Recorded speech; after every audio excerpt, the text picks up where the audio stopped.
हाँ, आज मेरे हस्बैंड का बर्थडे है। अरे वाह, congratulations. Thank you. Congratulations. We are live. या we are live now. Yeah, go ahead. Okay, चल रहे हैं हम एक भीड़ में, शायद ही चलने की जगह नहीं पा रहे।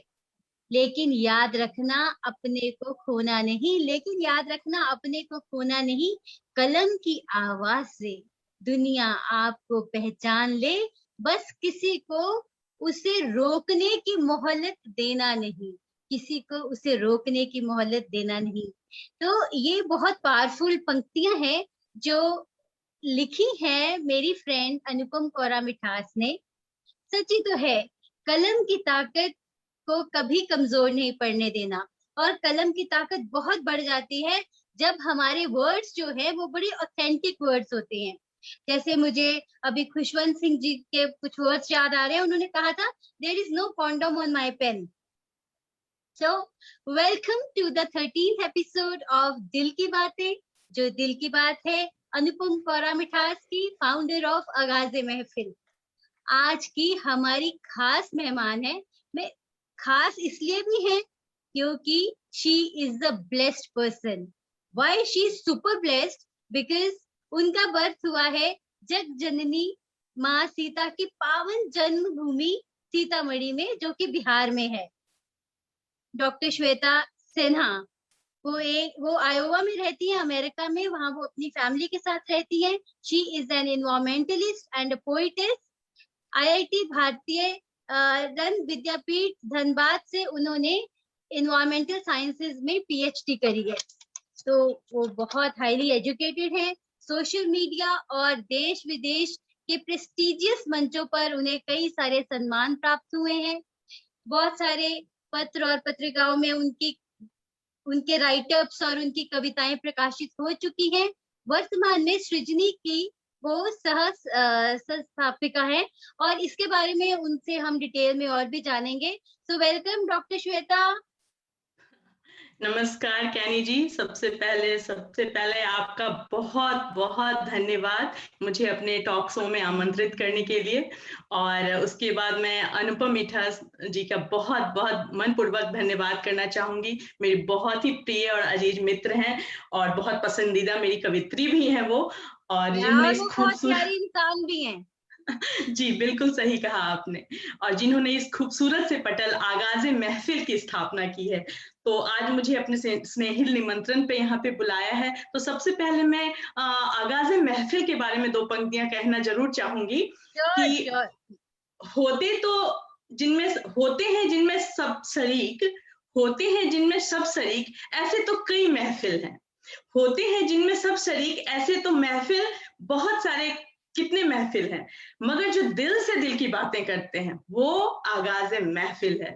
वो सिर्फ आगाज़े महफिल है। जी धन्यवाद। बस जी, आगाज़े महफिल में दिल की बातें ही होती हैं। और I mean everyone is given one opportunity कि अपना दिल खोल के अपनी बात रख सके। So Shweta, welcome on this platform. और सबसे पहले हम जानते हैं आपके चाइल्डहुड के बारे में और ये पोइट्री का सफर कैसे शुरू हुआ। जी, तो जैसा कि आपने अभी ये दर्शकों को बताया, मैं दर्शकों का भी तहे दिल से बहुत-बहुत अभिवादन करती हूँ, क्योंकि दर्शक हैं तभी हम हैं। तो तभी जो हम भी हैं। लोग जी, जो भी लोग हमसे जुड़े हुए हैं सबका बहुत मनपूर्वक अभिनंदन है इस कार्यक्रम में। और मैं अपने बचपन के बारे में आपको ये बताती हूँ कि जैसा कैनी जी ने बताया कि मैं जगत जननी माँ सीता की जन्मभूमि सीतामढ़ी से बिलॉन्ग करती हूँ। तो वहाँ पे हम 3 भाई-बहन, जिसमें मैं सबसे बड़ी, मेरे से छोटी बहन है और एक भाई है मेरा। तो हम लोगों ने वहाँ पे अपना बचपन गुजारा है। मतलब बचपन से लेके +2 तक हमारा जो समय है वो वहीं पे गुजरा। थोड़ा-सा बचपन मेरा कह लीजिए थोड़ा-सा दुःख भरी कहानी रही है थोड़ी-सी बचपन की, क्योंकि काफ़ी छोटे में ही मैंने अपने माता-पिता को खो दिया था। जब मैं क्लास 1 में थी तो मम्मी चली गईं और जब मैं क्लास 6 में थी तो पापा चले गए। लेकिन हाँ, मैं यहाँ विशेष रूप से बताना चाहूँगी कि एक सुगठित और संयुक्त परिवार में होने के कारण हमें कभी इस बात का एहसास नहीं होने दिया गया कि हाँ, पेरेंट्स नहीं हैं हमारे।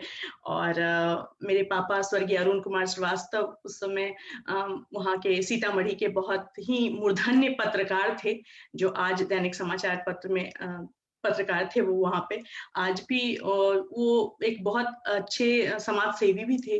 तो आज भी प्रेस क्लब में उनकी पुण्यतिथि लोग मनाते हैं, अभी भी लोग उनको याद रखे हुए हैं। तो छोटी सी उम्र में ही मुझे इस बात का एहसास मन ही मन में हो गया था कि पेरेंट्स का जाना तो कुछ मेरी ज़िंदगी में कुछ बहुत हलचल मचाकर चला गया है। लेकिन मेरे पूरे परिवार के साथ में और अंकल, आंटी, बुआ लोग जितने भी घर में थे, उन लोगों की ममतापूर्ण जो ममतामयी छाया में हम लोग बड़े हुए, तो बहुत पता नहीं चला कि हाँ, कुछ ज़्यादा कमी है ज़िंदगी में। तो यही कुछ रहा है। जी। ब्यूटीफुल। तो क्योंकि आपका जन्म इतनी पवित्र भूमि पे हुआ, तो मुझे लगता है कि कहीं न कहीं जो भगवान है अगर हमसे एक बहुत ही हमारी प्रेशियस किसी को लाइफ से ले लेता है, तो उसको बैलेंस भी कर देते हैं। Because as you said that your family is so loving, they are so caring. Yeah true. Yeah so बहुत ज़्यादा।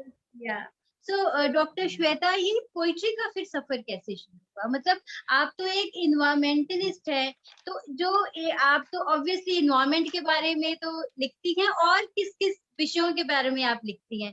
तो पहले अपना सफर बताइए और फिर अपने सब्जेक्ट्स ऑफ इंटरेस्ट। जी। या तो वो कहते हैं ना कैनी जी कि बचपन में ही जिस चीज का बीज आपके दिमाग में बो दिया जाता है वो जल्दी ही पौधे का रूप ले लेता है।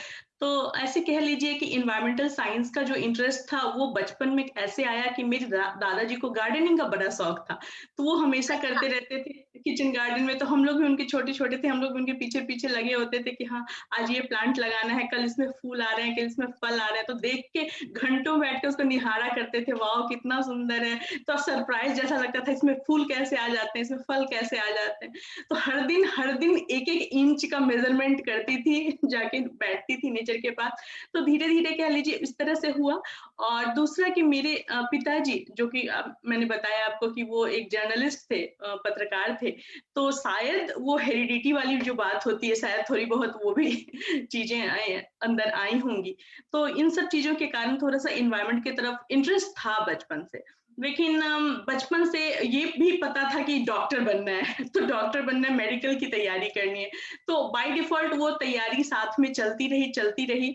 और जब मैं 12th में थी, तो 12th में मैंने एज अ अपीयरिंग कैंडिडेट पहली बार जो मेडिकल एंट्रेंस एग्जामिनेशन दिया, तो उसमें मेरा सिलेक्शन हुआ था डेंटल कॉलेज के लिए। तो मैंने सोचा कि डेंटल कॉलेज मिला है तो मैं थोड़ा-सा और मेहनत करती हूँ, तो अगली बार एमबीबीएस भी शायद मिल जाए। तो लेकिन अनफॉर्चुनेटली ऐसा हुआ कैनी जी कि अगले साल मेरा कहीं पे भी नहीं हुआ, डेंटल भी नहीं मिला मुझे। तो वो जो फेज़ था वो मेरे लाइफ का बहुत थोड़ा कह लीजिए काइंड ऑफ डिप्रेसिंग मोमेंट था। तो उस वक़्त मुझे कुछ भी अच्छा नहीं लगता था। वो जो 1 साल गुज़रे उसमें मुझे कुछ भी पसंद नहीं आता था। मुझे यू बुक्स वांटेड देखने टू का be a medical doctor. Yeah, I wanted to be a medical doctor at that time. तो उस वक़्त चीज़ें थोड़ी एडवर्स हो गई, समझ में नहीं आ रहा था क्या करूँ। तो तब मेरे अंकल, बड़े वाले अंकल जो उस वक़्त धनबाद में रहते थे, उन्होंने कहा कि नहीं तुम्हारा जगह प्लेस चेंज करते हैं, तुम्हारा ऐसे मन खराब हो रहेगा। तो वो मुझे धनबाद ले गए। हाँ। तो फिर धनबाद ले गए, फिर मेरा एडमिशन कराया बीएससी के लिए, मेरा एडमिशन करा दिया ताकि मेरा माइंड डाइवर्ट हो। फिर धीरे-धीरे मुझे 1 साल लग गया उस पार्ट से ओवरकम होकर के आने में। जी। ऊपर के आने में। या जी। But I think now you are happy, you remain so close to nature and yeah that's true. उसके बाद फिर क्या हुआ कि जब मेरी एमएससी हो गई, तो एमएससी होने के बाद फिर मैंने एक दिन अंकल ने ही आकर के बताया कि यहाँ पे उस वक़्त आईआईटी नहीं था, वो इंडियन स्कूल ऑफ माइंस ही नाम था उसका। बहुत फेमस है धनबाद का, तो माइनिंग कॉलेज है वो। तो वहाँ पे एक वैकेंसी आई थी इन्वायरमेंटल साइंस डिपार्टमेंट में, तो अंकल ने कहा कि तुम इसमें अप्लाई क्यों नहीं करती? मैंने कहा मैं इसमें कर सकती हूँ क्या? मुझे तो देख के, बिल्डिंग देख के बड़ा मन करता था कि अच्छा इस जिंदगी में नहीं पढ़ी तो कभी दूसरी जिंदगी में यहाँ आके पढ़ूंगी। तो मुझे बिल्डिंग ही इतना अट्रैक्ट करता था, आते जाते मैं देखती थी बिल्डिंग। इतनी खूबसूरत बिल्डिंग है क्या? जी, जी, बहुत सुंदर है, और आप देखिएगा, कभी गूगल पे देखिएगा, रेड बिल्डिंग है और बहुत मतलब वो अंग्रेजों के ज़माने वाली बिल्डिंग है, तो बहुत अच्छा। फ़ैसिनेट करता था। लेकिन जब मैंने अप्लाई करा वहाँ पे, और ऑल ओवर इंडिया में उसका इंडिया लेवल पे एग्ज़ाम हुआ, और उसमें मैं सेलेक्ट हो गई वहाँ पे एज़ अ प्रोजेक्ट नहीं, वहाँ पे as a research scholar. MHRD की तरफ से मुझे स्कॉलरशिप मिली 5 साल पीएचडी के लिए। तो फिर तब मुझे इस बात का एहसास हो गया कि जिस चीज़ को आप शिद्दत से चाह लेते हैं, तो सारी कायनात आपको उसको झुक मिलाने जाती है आपको उससे का मिलाने के प्रयास लिए। करती है। जी, जी, जी। खूबसूरत या तो ऐसा तो कुछ रहा। डॉक्टर श्वेता, ऐसा होता है कि जहाँ पे हम रहते हैं, पहले तो जहाँ हम पैदा होते हैं, फिर जहाँ-जहाँ पे हम रहते हैं, तो वो जो जी, प्लेसेस होती है उनका एक खास महत्व होता है हमारी ज़िंदगी में।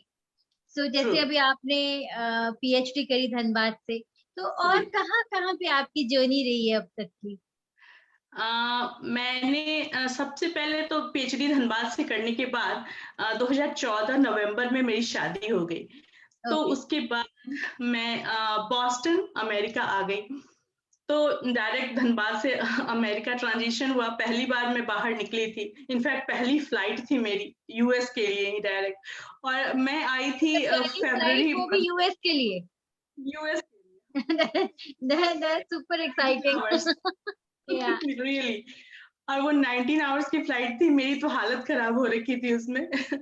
हस्बैंड थे साथ में, तो फिर उतना नहीं पता चला। और फिर जब मैं यहाँ आई तो मैंने देखा चारों तरफ बर्फ ही बर्फ है। फ़रवरी में मैं आई थी, और बर्फ, पूरी सिटी बर्फ से कवर्ड थी, और इतना बर्फ मैंने ज़िंदगी में कभी नहीं देखा था। मैंने कभी बर्फ देखा ही नहीं था, और जब देखा तो इतना ज़्यादा देखा कि सिटी में जगह नहीं थी बर्फ रखने के लिए, ऐसा स्थिति थी। तो मुझे लगा कि ये कैसी जगह पे मैं आ गई हूँ, यहाँ तो कुछ ज़मीन तो दिखता ही नहीं है, तो चारों तरफ व्हाइट है, पूरा व्हाइट चादर बिछी हुई है पूरी सिटी में। तो फिर धीरे-धीरे 3 मंथ्स के बाद वो सारा बर्फ मेल्ट हुआ, तब जाकर के स्प्रिंग आया, तब फिर से अच्छा लगने लगा। लेकिन वो भी समय बड़ा अजीब था, जब बाहर भी निकलने में मुझे डर लगता था, इतना कवर्ड होकर के निकलती थी कि कि हमने मुझे डर ही कभी लगता था। नॉर्थ इंडिया में इतनी ऐसी बर्फ कभी नहीं। एक्सपीरियंस ही नहीं करी ना। नहीं हुआ, हाँ। जी, तो वो मेरे बॉस्टन का एक्सपीरियंस था। तो वहाँ लगभग हम लोग 1 साल रहे, और उसके बाद फिर हमने डिसाइड किया कि नहीं, वापस इंडिया आके सेटल होना है, तो हम लोग वापस इंडिया आए, और हमने एज़ अ असिस्टेंट प्रोफेसर हम दोनों ने मारवाड़ी यूनिवर्सिटी जॉइन किया। तो हम लोग वहाँ पे जॉब कर रहे थे। लेकिन बहुत रिसर्च का वहाँ पे अनफॉर्चुनेटली बहुत माहौल नहीं होने के कारण फिर हमें बाहर की तरफ मूव करना पड़ा। हम दोनों ही रिसर्चर हैं, तो हमें बाहर की तरफ ख़ास तौर से मेरे हस्बैंड को बहुत वहाँ पे एकेडमिक्स में बहुत, कह लीजिए काइंड ऑफ, बहुत इंटरेस्ट नहीं आया, मज़ा नहीं आया। और वो एक साइंटिस्ट हैं, तो उनको हम हैंड्स ऑन एक्सपीरियंस में ज़्यादा मज़ा आता है लैब में वर्क करने में। तो या फिर उनको बाहर बाहर कहने का मतलब हम लोग वैंकूवर की तरफ निकल पड़े। वैंकूवर। तो वैंकूवर 2016 में हम लोग वैंकूवर पहुँचे, और वहाँ लगभग हम 2 साल रहे, और वहाँ पे यूनिवर्सिटी ऑफ ब्रिटिश कोलंबिया में मुझे भी एक अपॉर्च्युनिटी मिली थी as a post doctoral researcher. लेकिन उसी वक़्त मेरे बेटे का जन्म होने वाला था, तो फिर मुझे उसको छोड़ना पड़ा बीच में, क्योंकि काफ़ी डिस्टेंस था वहाँ से, मेरे घर से। तो फिर मेरे बेटे का जन्म वहाँ पे हुआ, तो एक इमोशनल कनेक्शन जैसा भी कनाडा के साथ मेरा है, अटैच्ड है। और दैट इज वैंकूवर वैंकूवर का मौसम इतना अच्छा है ज्ञानी जी, मतलब चूँकि वेस्ट कोस्ट पे है, तो बहुत प्लीज़ेंट मौसम है वहाँ का। स्नोफॉल तो होता ही है, लेकिन बहुत कम होता है, जो आपको प्लीज़ेंट लगे बस उतना ही स्नोफॉल होता है। दैट्स वन ऑफ द तो finest places to stay I believe. या तो वो उसका नाम ही है ब्यूटीफुल ब्रिटिश कोलंबिया। तो वो जितना नाम से खूबसूरत है उतना सच में भी नेचुरल ब्यूटी बहुत है। तो मुझे ये सब बहुत पसंद आया वहाँ पे। तो 2 साल हम लोग रहे, फिर वापस हमारा बार-बार मन होता था इंडिया ही जाकर सेटल करना है, क्योंकि मम्मी-पापा वहीं पे थे, मेरे हस्बैंड के मम्मी-पापा। तो हम लोग को लगता था कि वहीं उनके पास सेटल करें। फिर हमने एक और कोशिश करी इंडिया जाकर करने की, लेकिन फिर भी वो भी सक्सेसफुल नहीं हो पाया। फिर हमें वापस, अब हम लोग आयोवा में हैं 2 साल से लगभग यहाँ पे। जी। वो कहते हैं ना कि जहाँ पे आपका लिखा हुआ है खाना पीना, अंजल जिसको बोलते हैं, तो आप वहां पे तो आपको रहना ही पड़ेगा, वहां पे जाना ही पड़ेगा। तो श्वेता, एक कविता हो जाए। हाँ, बिल्कुल। या मैं सबसे पहले एक कविता वो आपको सुनाती हूँ। मैंने अभी रिसेंटली लिखी है। मैंने अपने अंकल के ऊपर लिखी है, जिन्होंने अच्छा, मुझे यहाँ तक पहुँचाया। जी। वुड तो लव मेरे टू जो लिसन टू। हाँ। ज़रूर, और ये मैंने अभी तक कहीं नहीं सुनाया है, मैं पहली बार आपको सुना रही हूँ। वाह। और मेरे जो बड़े वाले अंकल जो धनबाद में रहते थे, वो मुझे ना बचपन से ही, जब मैं छोटी थी, जब मेरा जन्म हुआ था तो उनको जॉब लगी थी धनबाद में। तो वो अच्छा, मुझे बहुत बहुत ज़्यादा मानते हैं और मुझे बिटिया रानी कहते हैं, बचपन से मुझे बिटिया रानी कहते हैं। तो इस कविता का शीर्षक ही है, अपने चाचा की मैं बिटिया रानी। आइए तो सुनते स्वीट। हैं। बचपन बचपन से ही चाचा कहते मुझको बिटिया रानी, सुनाते पढ़ाते रहते हरदम वीर बालिकाओं की कहानी। सुनाते पढ़ाते रहते हरदम मुझे वीर बालिकाओं की कहानी। कहते दुर्गा माँ का रूप धरे तुम पुत्री रूप में आई हो। कहते दुर्गा माँ का रूप धरे तुम पुत्री रूप में आई हो। सीतामढ़ी की धरा पर जन्म लेकर महाश्वेता कहलाई हो। वाह। सीतामढ़ी की धरा पर जन्म लेकर महाश्वेता कहलाई हो।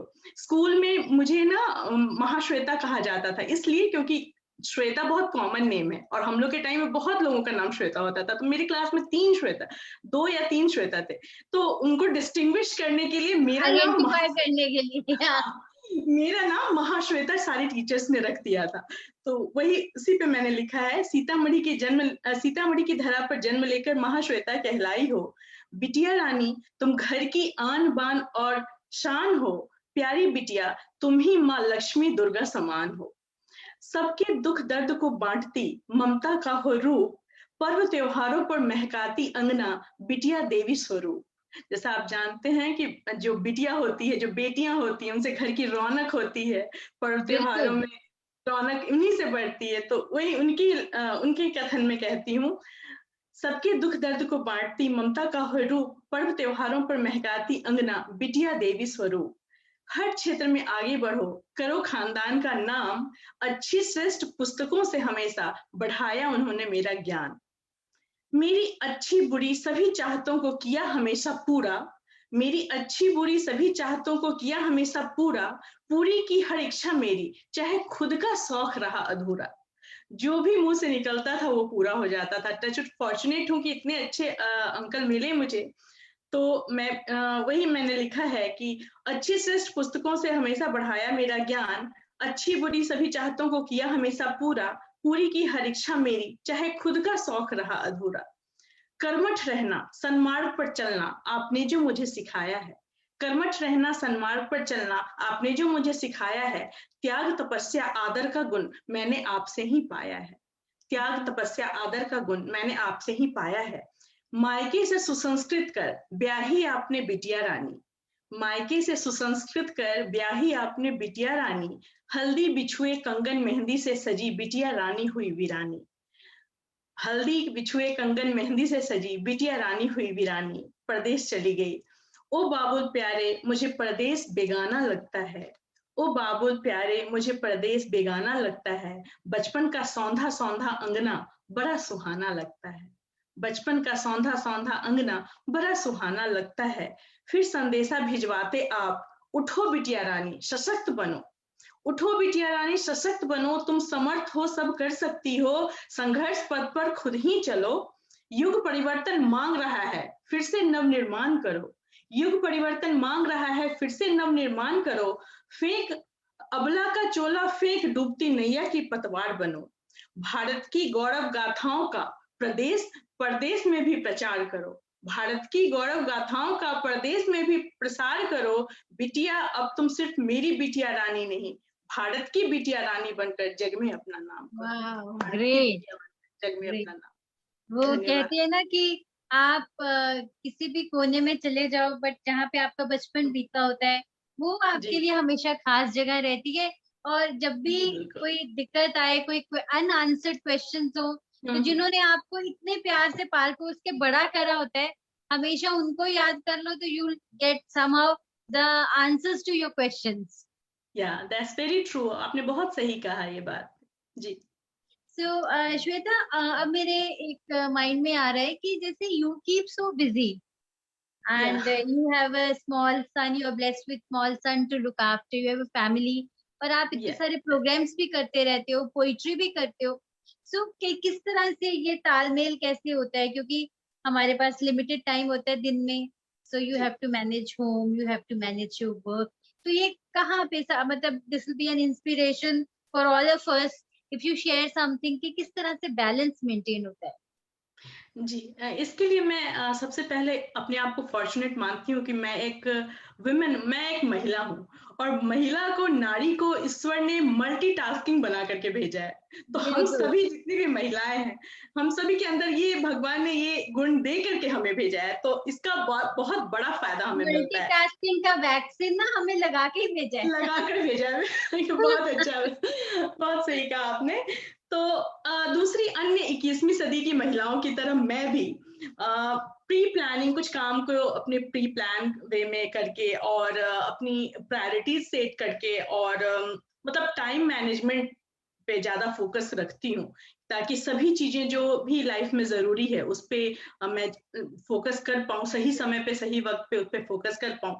तो यही चीज प्री प्लानिंग, प्रायोरिटी सेटिंग और टाइम मैनेजमेंट, ये मैं तीन की पॉइंट्स मैं ध्यान में रखती हूँ, ताकि एक बार सब फिर जगह से पे बताएंगे, time management, priority setting and pre planning, yeah and pre plan. Okay. Pre planning जी। तो इन चीजों को ध्यान में मैं रखती हूँ, और इसके अलावा भी परिवार का अगर आपको सपोर्ट नहीं हो तो फिर आप नहीं कर सकते कुछ भी। तो मैं फॉर्चुनेट हूँ कि फैमिली में मेरे हस्बैंड, और इनफैक्ट मेरा 3.25 साल का बेटा भी है, वो भी मुझे बहुत वो सपोर्ट भी करता है। सपोर्ट है। या जैसे अभी इस वक्त मैं प्रोग्राम कर रही होती हूँ, तो इस वक्त उसके सोने का समय होता है, तो मैं कर पाती हूँ, मॉर्निंग का टाइम होता है, तो वो थोड़ा लेट उठता है, तो इस टाइम को मैं इस तरह से मैनेज करती हूँ, क्योंकि उसके टाइम के हिसाब से मैं अपने टाइम को एडजस्ट करती हूँ। और मेरे पैशन और मेरे शौक को मेरे हस्बैंड भी बहुत अप्रिशिएट करते हैं और मुझे सपोर्ट करते हैं। और आज मैं अपने स्टूडेंट्स के साथ भी, इनफैक्ट मैं अपने अपने रिसर्च वर्क में भी, स्टूडेंट्स जो हैं मेरे, जहाँ मैं प्रोफेसर थी, वहाँ भी वो लोग भी अभी मेरे कांटेक्ट में रहते हैं, रिसर्च के बारे में गाइडेंस लेते रहते हैं। तो इस तरह से मैं रिसर्च वर्क से भी अपने आप को कनेक्टेड रखती हूँ, ताकि अभी जो हो रहा है वो मुझे पता रहे। और जो राइटिंग का है वो आप लोग देख रहे हैं, वो सब भी साथ में चल रहा है, और साथ में घर गृहस्थी भी चल रही है। जी ये तो आपने बहुत सही कहा, बिकॉज फैमिली सपोर्ट के बिना तो हम जी, अकेले ये तो बहुत नहीं जरूरी कुछ कर सकते। फैमिली की सपोर्ट, इवन हस्बैंड, बच्चों की support, which is very important. या सो श्वेता, जैसे बहुत सारे स्टूडेंट्स होते हैं, बहुत कुछ करना चाहते हैं, उनमें से कुछ पोइट्री भी लिखना चाहते हैं, कईयों के और भी शौक है, उनको लिखने का शौक होता है, उनको somehow वो टाइम नहीं निकाल पाते। और ये this is applicable with the हाउसवाइफ्स एज वेल। हम्म। हाउसवाइफ भी बड़ा कुछ करना चाहती है, बट अब उसको कहीं ना कहीं से लिमिटेशन डेवलप कर लेती है, या उसको कुछ एक्सक्यूज कह दो, कुछ ना कुछ होता है जो उनको रोक के रखता है।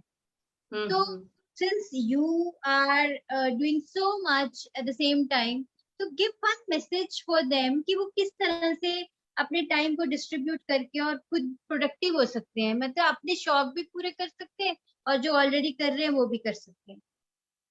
जी, तो इसके बारे में मैं ये कहना चाहूँगी, मैं खुद ही इस चीज़ों से स्ट्रगल कर रही हूँ अभी। मैं अपना जो एक्सपीरियंस है वही सिर्फ़ बता सकती हूँ। तो या उससे मैं ये यही मैसेज देना चाहती हूँ लोगों को, कि आपके अंदर जिस चीज़ का पैशन है, आप जिस चीज़ को करना चाहते हैं, तो आप अगर उस चीज़ को करते हैं, तो आप उसमें 100% अपना देते हैं, और पूरे दिल से, पूरे मन से करते हैं। तो जो भी आपको करने की इच्छा है, उसको दबाइए मत। उसको किसी न किसी तरीके अपने घर में बात कीजिए। लोग बहुत सपोर्टिव होते हैं, हम ये प्रीजुडिस करके चलते हैं, प्रेडिक्शन कर हाँ, लेते हैं, लोग सपोर्ट नहीं करेंगे, हम ये करेंगे तो मेरा बच्चा उपेक्षित हो जाएगा, वो इग्नोर्ड हो जाएगा, हम उसको टाइम पूरा नहीं दे पाएंगे, या फिर हस्बैंड को नहीं दे पाएंगे, या फिर और घर के काम में नहीं। लेकिन ऐसा नहीं होता है। पहले मैं भी डरती थी कि मैं कैसे करूंगी। मैंने धीरे धीरे स्टेप लीजिए, स्लोली स्लोली अपने अपने आप को आप देखिए, तो आपके अंदर कितनी अदम्य शक्ति है, आपको इसका अंदाजा भी नहीं है। आप समर्थ हैं, आप सब कर सकती हैं। तो आप अपनी शक्ति को पहचानिए और धीरे धीरे उसको एक्सप्लोर कीजिए। और जिस चीज में आपको मन लगता है, चाहे वो इनफैक्ट वो कुकिंग ही क्यों ना हो, मुझे खुद कुकिंग में बहुत इंटरेस्ट है, तो मुझे अगर एक अच्छा खाना बना लो तो मुझे बड़ी खुशी मिलती है। तो जिस चीज में आपको खुशी मिलती है उस चीज को जरूर आगे लाइए, और घर में भी बात कीजिए। लोग बहुत सपोर्टिव, आपके फैमिली वाले आपके अपने चाहने वाले ही हैं, वो आपको जरूर सपोर्ट करेंगे। और पहला स्टेप लेना बहुत जरूरी है। इसीलिए मैं कहती हूँ beginning is the half done. अगर आपने पहला स्टेप ले लिया तो समझो आधा काम आपका हो गया। तो पहला स्टेप लेने में कभी भी हिचकिए मत। क्या होगा, बुरा से बुरा क्या होगा, नहीं वर्कआउट होगा, लेकिन आपको ये तो होगा मैंने कोशिश तो करी। तो कोशिश करने वालों की कभी हार नहीं होती, हाँ और नहीं की होती। हुई मेहनत कभी बेकार नहीं होती। तो इस बात को लेकर आगे जरूर बढ़िए, अपने पैशन को आगे कीजिए, और आप देखिएगा खुद ब खुद आप खुद टाइम निकाल लेंगे अपने काम के लिए, अपने पैशन के लिए। जी ब्यूटीफुल। पता है जब आप फर्स्ट स्टेप की बात बता रहे थे ना, तो अभी मेरे दिमाग में क्या चल रहा था कि वो कौन कौन सी चीजें हैं जिनमें मैं अभी पहला स्टेप भी नहीं ले रही हूँ। जी You beautifully said that first step is it's like half done. Half done So या I was just introspecting कि वो कौन कौन सी चीजें हैं जिसमें मैं अभी फर्स्ट स्टेप ही नहीं मैंने लिया। That's great. बहुत अच्छा बताया इसके आपने। इसके ऊपर एक छोटी सी कविता मैं आपको जरूर सुनाना चाहूंगी। या क्योंकि मैं कवित्री हूँ, तो कभी ऐसा रिलेटिव टॉपिक आता है तो लगता है कि मैं उसकी भावनाओं को कविताओं के माध्यम से अच्छी तरह से ये व्यक्त तो कर हमारा सकती हूँ। प्लेटफॉर्म ही पोइट्री का है, मतलब मेनली पोइट्री का है। सो जी प्लीज गो हेड। या थैंक यू। और इस कविता का शीर्षक है सुदृढ़ संकल्प। तो इस कविता में कहती हूँ, सुदृढ़ हो संकल्प तो मुश्किल विकल्प की क्या। अगर सुदृढ़ हो संकल्प तो मुश्किल विकल्प की क्या। हो सामने डगर तो फिर अगर मगर क्या। हो सामने डगर तो फिर अगर मगर क्या। घिरते रहे हमेशा आपदा विपदा के बादल। घिरते रहे हमेशा आपदा विपदा के बादल। बढ़ते रहे हैं बटोही मिलती रही है मंजिल। बढ़ते रहे बटोही मिलती रही है मंजिल। जोखिम की बिजलियों से नित सामना हो जिनका। जोखिम की बिजलियों से नित सामना हो जिनका। त्याग तपस्या से रोशन हर रास्ता हो उनका। त्याग तपस्या से रोशन हर रास्ता हो उनका। घर में ही बैठकर जो कांटों की फिक्र करते। घर में ही बैठकर जो कांटों की फिक्र करते। फिर वन को कौन जाता रावण से कौन लड़ते। फिर वन को कौन जाता रावण से कौन लड़ते। श्री राम के बारे में मैंने यहाँ पे कहने की कोशिश की है कि घर में ही बैठकर जो कांटों की फिक्र करते। फिर वन को कौन जाता रावण से कौन लड़ते। माना कि बढ़ रहा है अवरोध का अंधेरा। माना कि बढ़ रहा है अवरोध का अंधेरा। घर छोड़ अपना निकलो आएगा तभी सवेरा। घर छोड़ अपना निकलो आएगा तभी सवेरा। तो घर छोड़ने का मतलब यहाँ पे लिटरली घर छोड़ना नहीं, कहने का मतलब अपने हेजिटेशंस को छोड़ना। अपनी अपने हेजिटेशन हाँ या तो छोड़ अपना निकलो प्रीकंसीव आएगा तभी सवेरा। जी this is beautiful, this is beautiful. ये तो इतनी खूबसूरत पोएम है कि मेरा भी मन करता है कि कभी ना कभी आपसे ये लेके इसको रिसाइट करूंगी। जरूर जरूर, मोस्ट वेलकम। पोएम या तो अब चलते हैं सर्जरी के बारे में जानते हैं कि इसका जन्म कैसे हुआ, कब हुआ, what is it all about.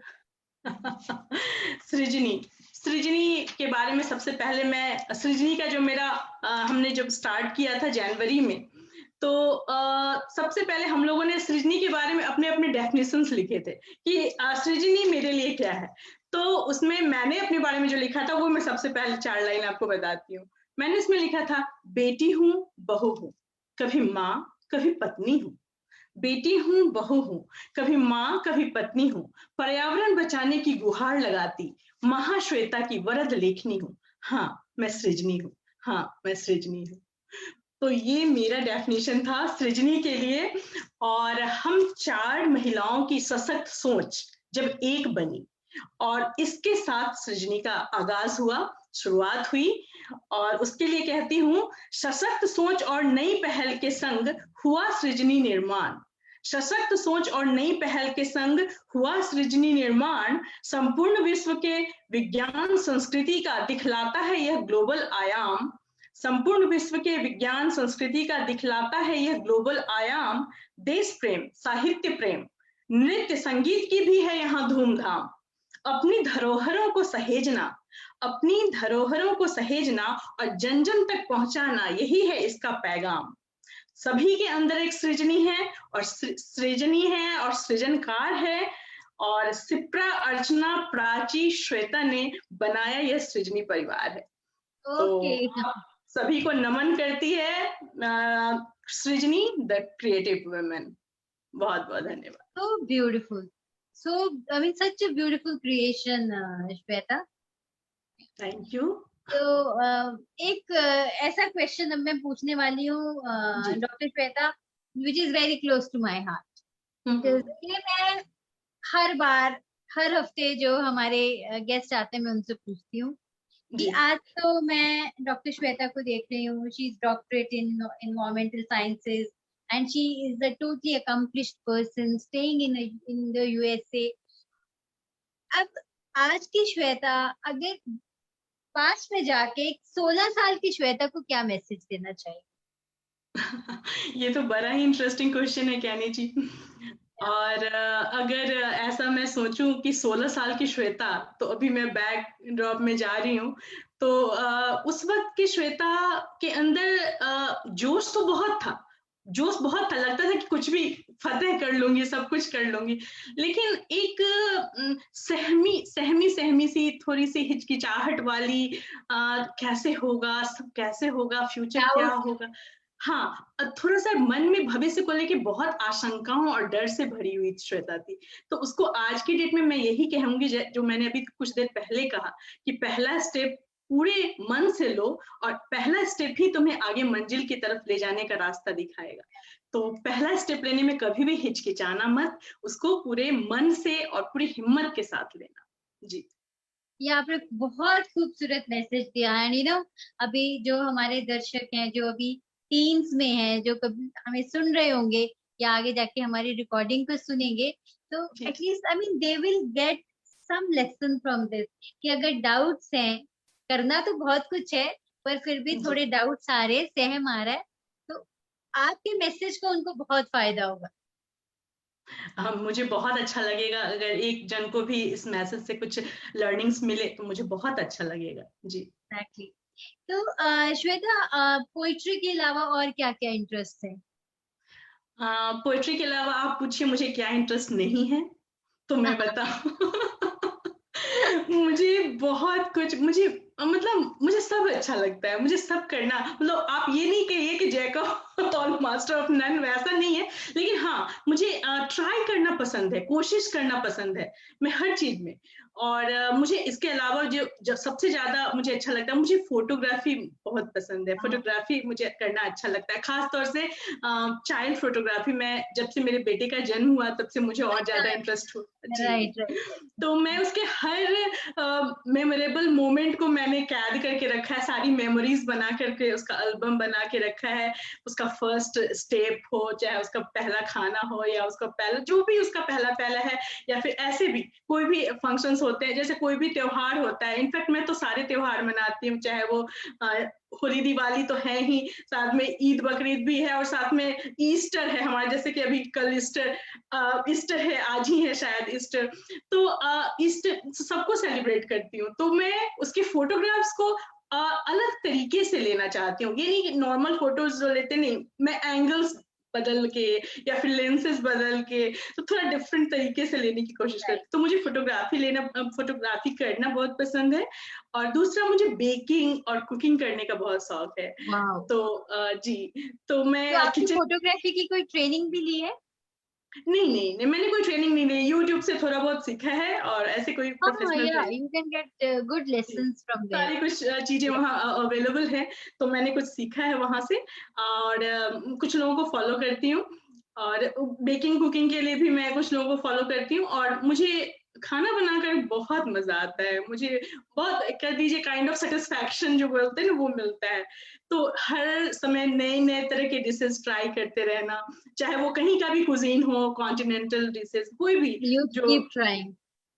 फिर तो मुझे लगता है जल्दी आपके पास आना होगा मुझे। ज़रूर मोस्ट वेलकम, आपको मोस्ट वेलकम। आपको खाना बनाने का शौक है, हमें खाना खाने का शौक है। क्या बात है, ब्यूटीफुल कॉम्बिनेशन। या तो राइट। श्वेता, जैसे being a writer, what is according to you, what's your opinion कि जब एक राइटर लिखता है तो उसको अपना जो उसके ओरिजिनल आइडियाज है जी। वो पेन डाउन करने चाहिए या एक रीडर का इंटरेस्ट देख के उसको लिखना चाहिए? मैं तो अभी इसमें अपने आप को बहुत नया महसूस करती हूँ कैनी जी, बहुत नया ही मानती हूँ अपने आप को। भले मैं थोड़ा बहुत बचपन से लिखती आ रही हूँ, लेकिन एक तरह से कह लीजिए अगर आप प्रोफेशनली कह रहे हैं तो अभी अपने आप को बहुत बिगिनर मानती हूँ। तो इसमें मैं अपनी भावनाओं को लिखना, यही मैं सबसे इम्पोर्टेंस देती हूँ कि जो मेरे अंदर भावनाएँ हैं, अगर वो दिल से निकली है ना, तो वो दिल तक ज़रूर जाएगी। वो तो चली मैं उस जाए। हाँ, तो मैं उस बात में बिलीव करती हूँ। और दर्शक क्या सुनना चाहते हैं ये यहाँ तक शायद मैं अभी नहीं पहुंच पाई हूँ। शायद पता नहीं आगे क्या होगा, लेकिन अभी तक मैं दिल से लिखने में ही बिलीव करती हूँ। जी। Wow, that's great. अच्छा, अब एक हमारे जैसे आगाज़े महफिल के लिए आपने बहुत खूबसूरत पोएट्री का पीस बोला था। अब इसके लिए खूबसूरत सा मैसेज क्या देंगी आप?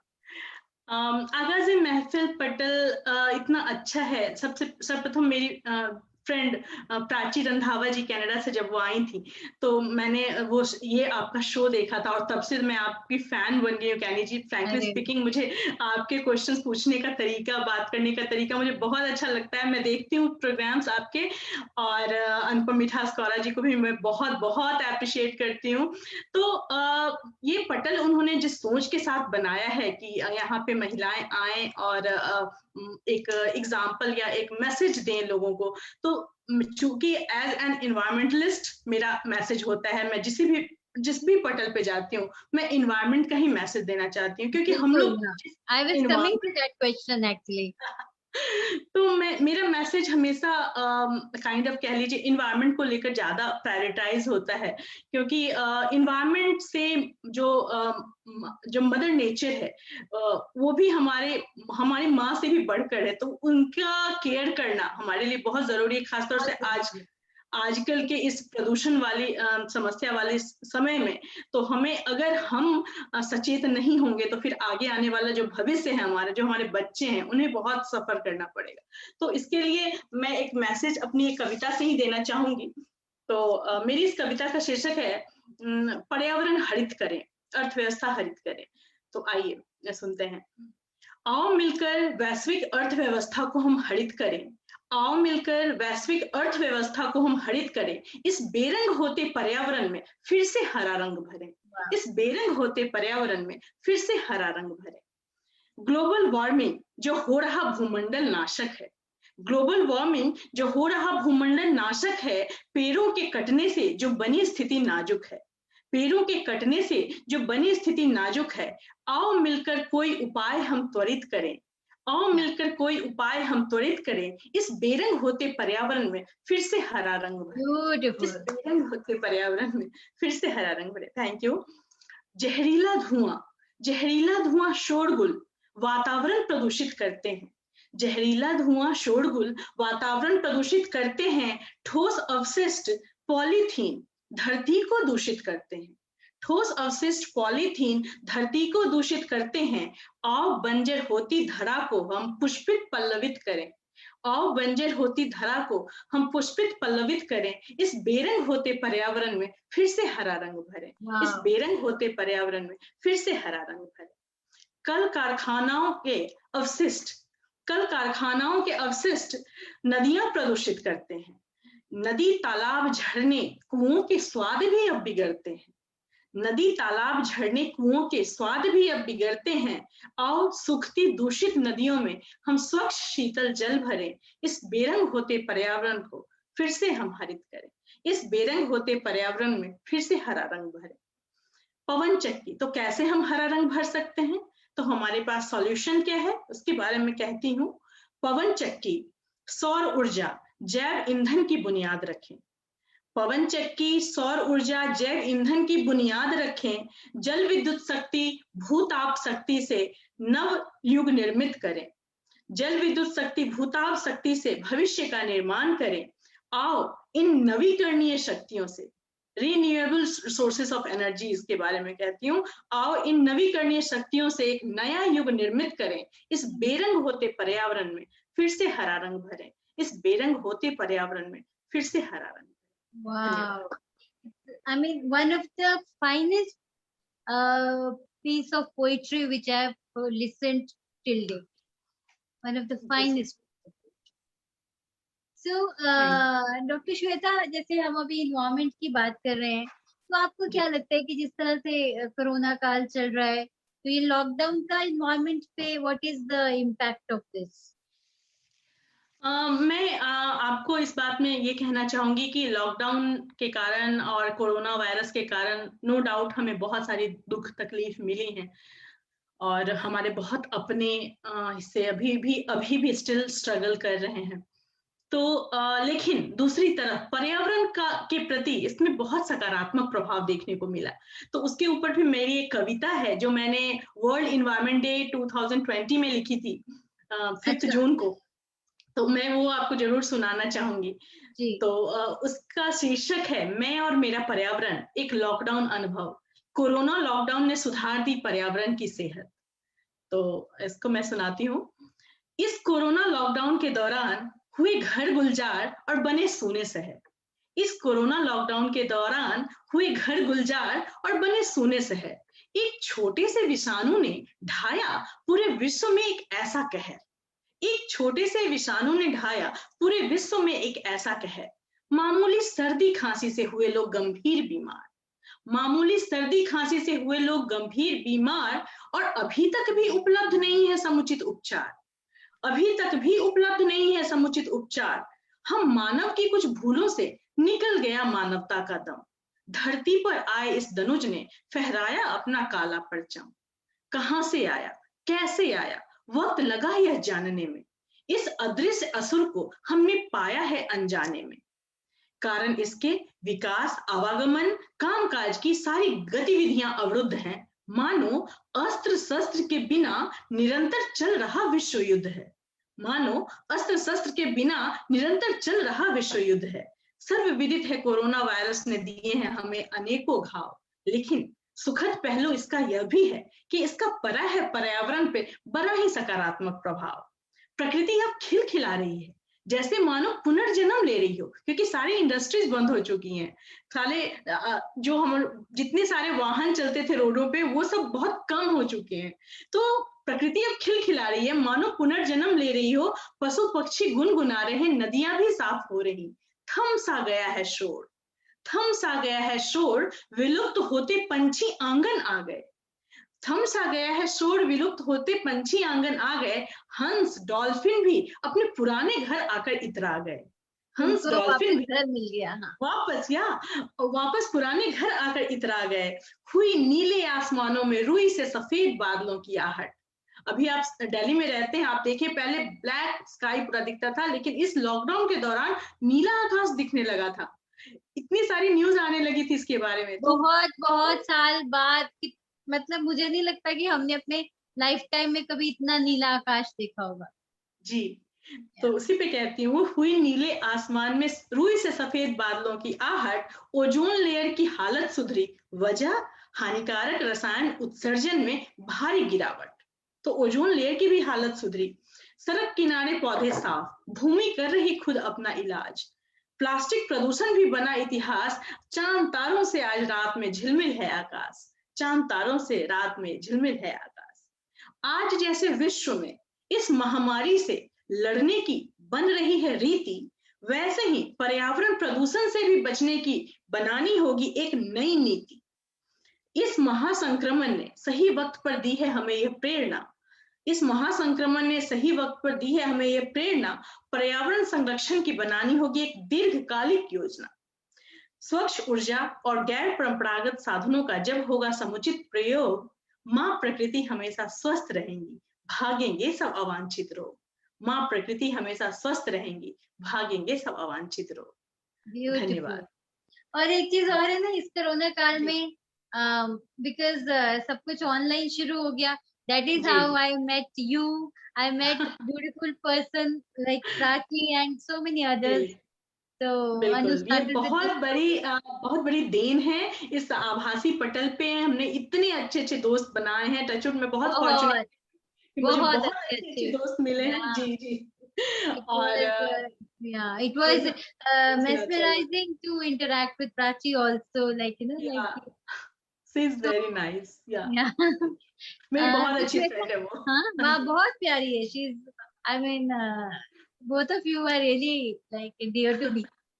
So thank you. श्वेता, जैसे एक वो कुछ मोमेंट्स होते हैं ना, तो एक होता है कि आज मैं ऊपर आसमान नीचे, वो कैसा मोमेंट है? उस कोई मोमेंट लाइफ से शेयर करोगे? हाँ, श्योर, क्यों नहीं। मैं सबसे पहला वैसा वाला मोमेंट बताती हूँ आपको। जब मैंने कविता लिखती तो थी, लेकिन घर में उतना ये नहीं था कि हाँ, कुछ लिख रही है, ठीक है, कुछ लिखती होगी, ऐसा ऐसा वाला माहौल था। जब ग्रेजुएशन में थी, उस वक़्त की बात बताती हूँ। तो यूथ फेस्टिवल हुआ, कॉलेज में यूथ फेस्टिवल हुआ ग्रेजुएशन में, और उस वक़्त ऑनलाइन पोएम राइटिंग कॉम्पिटिशन था। तो तुरंत लिखनी थी कविता, और भी इस कार्यक्रम के बाद सृजनी पर भी वही कार्यक्रम होने वाला है, आशु कविता, यानी तुरंत लिखनी है, उसमें भी मुझे पार्टिसिपेट करना है। इस अच्छा, प्रोग्राम के बाद, हाँ। तो उसमें ना तुरंत से आपको कोई टॉपिक दिया जाता है, आपको उस पे लिखनी होती है। तो उस वक़्त मुझे मिला था टॉपिक, मुझे अभी याद है, मुझे जीवन मिला था टॉपिक, याद है मुझे, और जीवन। मैंने लिखी थी जीवन, हाँ। तो उसमें कविता तुरंत से लिखी थी, और फॉर्च्यूनेटली मैं उस कॉम्पिटिशन में फर्स्ट आ गई, और मुझे भी बिलीव नहीं हुआ। और जब फर्स्ट आ गई, उस दिन तो पता चला, रिजल्ट डिक्लेयर हुआ, लेकिन 2 दिन के बाद जब मुझे टाउन हॉल में उसकी सर्टिफिकेट लेने के लिए जाना था, तो मैं अपनी फैमिली के साथ, अपने अंकल के साथ गई, और उस वक़्त जब वाइस चांसलर ने स्टेज पे मेरा नाम पुकारा कि this college, Shweta Sinha from this college, and college को आप रिप्रेजेंट कर रहे हो, और उसमें आपको गोल्ड मेडल मिल रहा है, फर्स्ट प्राइज मिल रहा है, और उस वक़्त पेरेंट्स आपके साथ बैठे हुए हैं, तो पहला, जिंदगी का पहला गोल्ड मेडल पेरेंट्स के सामने मिल रहा है, और वाइस चांसलर से मिल रहा है, कॉलेज को रिप्रेजेंट कर, ये सारी चीजें बनाकर, जब वो मेरी सीट से और उस स्टेज तक जाने का जो सफर था, उसमें बिल्कुल लिटरली मुझे ये फील हो रहा था कि आज मैं ऊपर, आसमान नीचे। तो ये मेरा वो जी। Beautiful, beautiful. So any other blessed moment you would like to share? Blessed moment, तो भगवान की बहुत थैंकफुल हूँ, बहुत ग्रेटिट्यूड करती हूँ भगवान को, हर दिन ही थैंकफुल होती हूँ उनके सामने, उनके समक्ष, कि जो भी दिया है वो बहुत, उसके लिए मैं बहुत ही ज्यादा आभारी हूँ आपकी।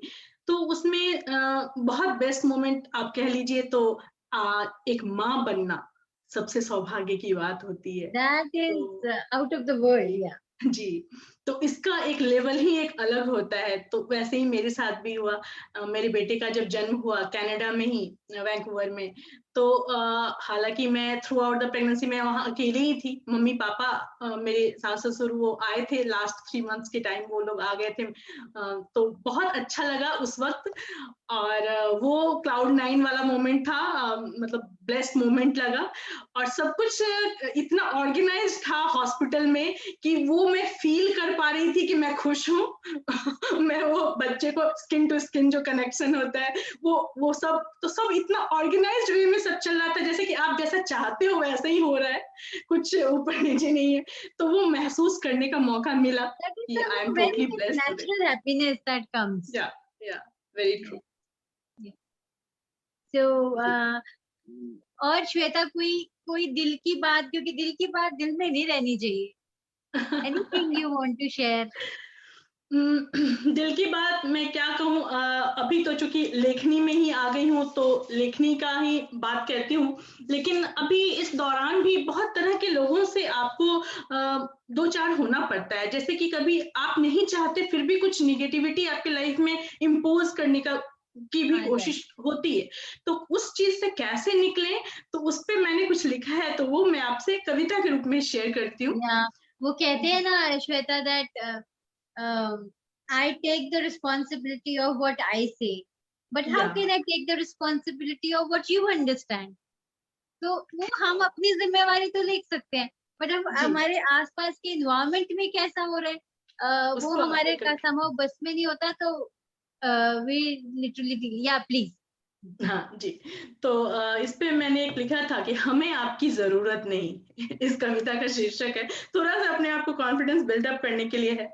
तो ये है ऐसे: रोशनी का जो केवल दिखावा करे, रोशनी का जो केवल दिखावा करे, उन सितारों की हमको जरूरत नहीं। रोशनी का जो केवल दिखावा करे, उन सितारों की हमको जरूरत नहीं। करने वाले ने वादे किए तो बहुत, करने वाले ने वादे किए तो बहुत, पर निभाएंगे भी ये वादा नहीं, पर निभाएंगे भी ये वादा नहीं।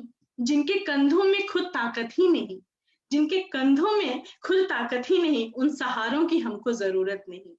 रोशनी का जो केवल दिखावा करे, उन सितारों की हमको जरूरत नहीं। समंदर में पानी की सीमा नहीं, समंदर में पानी की सीमा नहीं, पर पीने के काबिल नहीं बूंद भी, पर पीने के काबिल नहीं बूंद भी। जिनसे प्यासों को तृप्ति मिल न सके, उन फुहारों की हमको जरूरत नहीं। रोशनी का जो केवल दिखावा करे, उन सितारों की हमको जरूरत नहीं। मौसम के बदलने से खुशी जो मिली, मौसम के बदलने से खुशी जो मिली, चाहती हूँ यह मौसम न बदले कभी। जिनके आने से बगिया में रौनक न हो, उन बहारों की हमको जरूरत नहीं। जिनके आने से बगिया में रौनक न हो, उन बहारों की हमको जरूरत नहीं। रोशनी का जो केवल दिखावा करे, उन सितारों की हमको जरूरत नहीं। रोशनी का जो केवल दिखावा करे, उन सितारों की हमको जरूरत नहीं। तो राइट, ये एक छोटी सी कविता थी, जो दैट्स कि ग्रेट। कभी अगर निगेटिविटी मन में आती है तो फिर इस तरह से निकल जाती है, तो उसको हटा के फुल्ली पॉजिटिव होके फोकस करके आगे बढ़ना है। आगे बढ़ जाना, मतलब इनफैक्ट मेरा नेक्स्ट क्वेश्चन वही था कि we all have low moments, जी चाहे आसपास से इम्पैक्ट हुआ हो या some we are dealing with, तो वो आपने इनफैक्ट वो एक पोइट्री की फॉर्म में भी बता दिया। तो otherwise also what message would you like to give in a simple language, कि जैसे हमारे सबके कुछ ना कुछ कभी लो मोमेंट्स होते हैं, तो किस तरह से which is the best way according to you to cope up, and how do you cope up? जी, तो जो मेरा अपना तरीका है, वो मैं आपको बताती हूँ। जब भी ऐसा लो मोमेंट्स आता है, तो अपने अंदर की क्रिएटिविटी को बाहर निकालने की कोशिश करती हूँ, in the all positive way. तो ओह, हाँ, वैसे कंडीशन में या तो मैं किसी ऐसे पर्सन से बात कर लूं जो कि मेरे दिल के बहुत करीब है, तो मुझे बहुत सारी एनर्जी और पॉजिटिविटी मिलती है। अगर वो नहीं कर सकते, क्योंकि हमारा टाइम गैप बहुत होता है इंडिया के साथ, तो आप नहीं कर सकते घर में परिवार में किसी, तो वैसे कंडीशन में क्या करती हूँ कि अपनी अपनी राइटिंग्स पे, या फिर कोई स्केचिंग कर रही हूँ, या फिर कुछ अच्छा खाना बना रही हूँ, तो अपने आप को उस तरह से मैं खुश कर लेती हूँ कि कुछ क्रिएटिविटी करके, कुछ रचनात्मकता के कार्यों में अपने आप को इंगेज करके, तो मैं उस चीज से कोप अप करके बाहर निकल जाती हूँ। मैं हावी कभी भी नहीं होने देती उस चीज को अपने ऊपर। वो एहसास इंसान को हो जाता है कि वो चीज हावी होने की कोशिश करी, तो बस वही मोमेंट है कि आप पहचानिए और उसको अपने लाइफ से या निकाल दीजिए। जी श्वेता ब्रिलियंट। मैंने आज ना आपसे दो चीजें सीखी है। एक तो वो जो first step is half done, तो फर्स्ट स्टेप लेना, क्योंकि कितनी सारी चीजें ना सोचते हैं कि अब ये करना है, तो फर्स्ट स्टेप जी लेने से ही डर लगता है। एंड दूसरी चीज कि ड्यूरिंग लो मोमेंट्स अपनी क्रिएटिविटी पे काम कीजिए, जो भी जी इस टाइम तो इट बिल्कुल। या मेरे को याद है when I we have had interactions with Prachi, तो प्राची ने भी बहुत अच्छे से बोला था कि you can exercise, you can may be dance, या this is I remember very this is what she just told, चीज में या आपको इंटरेस्ट हो, जिस चीज में मन हो, वो जो आपका करो। फेवरेट पार्ट, वो करो। वो सब स्ट्रेस मैनेज, मतलब स्ट्रेस मैनेजमेंट में भी यही कहा जाता है कि जो आपका प्लस पॉइंट है उस पर फोकस करो। तो वो नेगेटिव पॉइंट खुद ब खुद हट जाए। That really beats the stress. Beautiful. So अब ये since एक environmentalist से मैं बात कर रही हूँ, तो मेरे लिए तो मतलब because I know कि जो नेचर के पास रहते हैं ना, उनसे बहुत कुछ सीखने को होता है. Because you know my father is also very closely connected to nature, because once upon a time he was a farmer. So once a farmer always a farmer. तो पापा को भी गार्डनिंग का और इन सब चीजों का बहुत शौक है. तो वो जिस पैशन से चीजों को देखते हैं ना, प्लांट्स को और वो सब, तो वो एक अलग ही ऑरा होता है. So the same aura, different aura I can see in you. So from this आगाज़ महफिल platform, like पर्यावरण संरक्षण के लिए क्या, what message would you like to give so that we can preserve the environment, we can make it beautiful? पर्यावरण संरक्षण के लिए बस मैं यही कहना चाहूंगी कि एक आपका एक छोटा सा स्टेप एक बहुत बड़ा काम कर सकता है. हम लोग बैठे बैठे ये सोचते हैं कि हम क्या कर सकते हैं. जो पर्यावरण की नीतियां बनाते हैं वो लोग कुछ करेंगे, गवर्नमेंट कुछ करेगी, सरकार कुछ करेगी तो कुछ सुधार होगा, लेकिन नहीं, ऐसा नहीं है. स्टार्ट घर से ही होता है, परिवार से ही होता है और आप से ही होता है. एक इंडिविजुअल यूनिट आप हैं और आप एक बहुत बड़ा योगदान दे सकते हैं. छोटी छोटी बातें हैं, जैसे फॉर एग्जाम्पल हम घर में लाइट्स जलाते हैं, लेकिन अगर हम उसको भी थोड़ा हिसाब से जलाएं, जितनी जरूरत है उतनी जलाएं, जब जरूरत नहीं है हम उसको ऑफ करें. कोई भी इलेक्ट्रिकल अप्लायंसेस हम यूज करते हैं तो बस कम से कम उसका इस्तेमाल और सही समय पे उसका इस्तेमाल. ये नहीं है कि उसको यूज नहीं करना, लेकिन हाँ अननेसेसरी अगर वो जल रहा है तो आप उसको जरूर स्विच ऑफ कीजिए. पानी जैसे हम लोग सुबह की ही बात ले लीजिए, हम लोग ब्रश करते हैं, सुबह उठते हैं, फ्रेश होते हैं, तो उस वक्त भी नहाते वक्त तो आप जितना सावर से आपको बहुत बचता है ना, पानी से बहुत बचत होती है. तो ये नहीं कि आप पानी अब खुला छोड़ दिया नल और ब्रश कर रहे हैं और पानी चलता जा रहा है, तो वो चीजें वहां पे आप स्टेप ले सकते हैं. तो अगर अपने टैप को बंद कर रहे हैं ना, तो आप बहुत मदद कर रहे हैं एनवायरनमेंट की. आपको इसका एहसास नहीं है, आप कितनी बचत कर रहे हैं, आप कितना उसमें कंट्रीब्यूट कर रहे हैं नेचर को हील करने में, नेचर को सस्टेनेबल बनाने में. एक्शन छोटा सा है कि टैप ही बंद करनी है, but so much of sense of fulfillment. तो ये रिस्पॉन्सिबिलिटी आपको खुद ब खुद अंदर आती है. जैसे आप बाहर वेस्टर्न कंट्रीज में आते हैं, आप देखते हैं बहुत एक काइंड ऑफ अलग ही लेवल का सिविक सेंस होता है. जैसे कि आप यहाँ आते कहते हैं अरे कितना सब कुछ साफ है, कितना क्लीन है, लेकिन जो हम अपने देश में करते हैं तो एक जन फेंक कर गया कुछ, वहां पे कुछ टुकड़ा कागज का फेंक दिया, दूसरे ने कुछ रैपर्स फेंक दिए, तीसरे ने ऐसे फेंक दिया, और वही जो पहला पर्सन वहां पे आकर देखा, अरे ये कितना गंदा है, तो उसको ध्यान नहीं था कि पहला पेपर उसी ने फेंका था. उसी से शुरुआत हुई थी इस कचरे की. शुरुआत वहीं से हुई थी. तो अगर आप सब कुछ को अब जगह पे, हर जगह, अब तो इंडिया में भी बहुत स्वच्छ भारत की लहर चली हुई है और बहुत कुछ इम्प्रूवमेंट हुआ है. और बहुत गर्व के साथ कहती हूँ कि बहुत अच्छा लगा. मैं इस बार इंडिया गई थी, मुझे बहुत अच्छा लगा. जैसे यहाँ पे सेग्रीगेशन ऑफ वेस्ट होता है, अलग अलग कंटेनर्स होते हैं अलग तरह के वेस्ट को डालने के लिए. सेम मैंने इंडिया में देखा कि अब धीरे धीरे वहां पे बहुत अच्छे तरीके से बहुत चेंजेस आ रही है. जी. तो ये सब चीजें मैं अपने स्टूडेंट्स को भी कहती थी और मैं सबको यही मैसेज देना चाहूंगी कि आपका एक छोटा स्टेप बहुत मायने रखता है. तो प्लीज आप उसके लिए आप एक जिम्मेदार नागरिक की तरह बिहेव कीजिए और उस पर ध्यान दीजिए. Beautiful, Shweta. It is wonderful interacting with you with so many lessons, and I mean वो कहते हैं ना कि आज का दिन एक complete दिन था. What I feel, कुछ कितने सारे lessons तो मैंने ही सीखे हैं.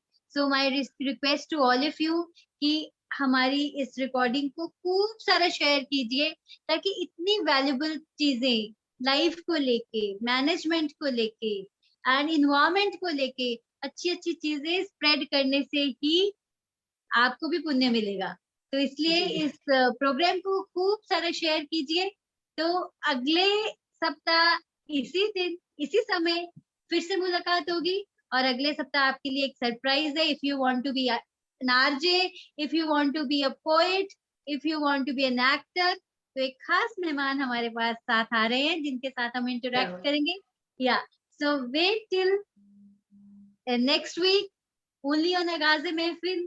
Take care, be balanced, be happy. Thank you so much. Thank you. Thank you. Yeah. Thank you everyone.